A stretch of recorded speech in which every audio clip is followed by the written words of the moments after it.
I want to touch on the game that you're going to be calling, Penn State against Kent State. I'm not here to dump on the opposition. I will, however, point out that Kent State is last in the nation in total offense, last in the nation in total defense. I can't speak to the special teams, but I'm guessing they don't have Adam Vinatieri and Ray Guy involved. Not a great combo.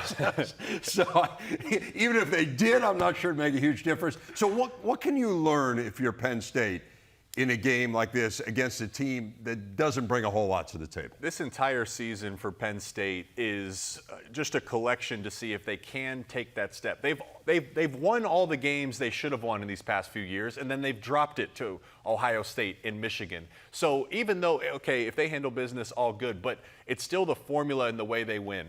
They got a wide receiver one in Harrison Wallace. I love their tight end in Tyler Warren. But right now, in order to beat those top teams, you need help. You need a third wide receiver. They got Julian Fleming and Liam Clifford. 124 snaps combined on the season, 1 catch. Okay, so if Kent State is struggling that much on defense, I think this is a great week to start planting some seeds and kind of putting some money in the bank that they'll need to draw on against tougher competition later in the year. They have some tougher competition coming up next week, Illinois at home. I'm interested to see whether they create some pressure up front.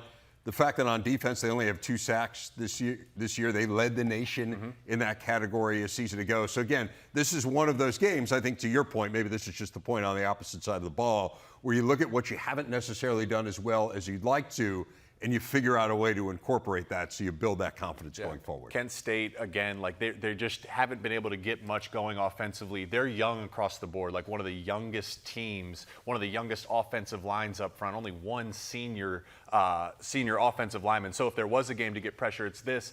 They've had double-digit missed tackles in their first 2 games of the year, Penn State. That's another area you're going to have to clean up. The less missed tackles you have against the better teams, of course that matters. Yeah, one other defensive note, James Franklin did say on Wednesday, Kevin Winston, it was a, quote, long-term injury. We're hearing it could be the rest of the year. That would obviously be a big loss for Penn State. Not necessarily in this game, but certainly moving forward when you're going to defend some of the offenses you're going to say inside the Big Ten. By the way, nice Adam Vinatieri reference. Yeah. Yeah, you don't get a lot of Jack Rabbit references here on Big Ten I today. mean, you think about the best kickers of all time. I'm just hypothetically thinking. You also maybe, went way deep into the Ray Guy. Maybe the golden flash. Ray Guy would have gone Reggie Roby just because we talked a lot about Big Ten, Floyd, Reggie Roby, great punter. Yeah. But Ray got in the awards named after Ray Guy. Any punter reference is good. Yeah.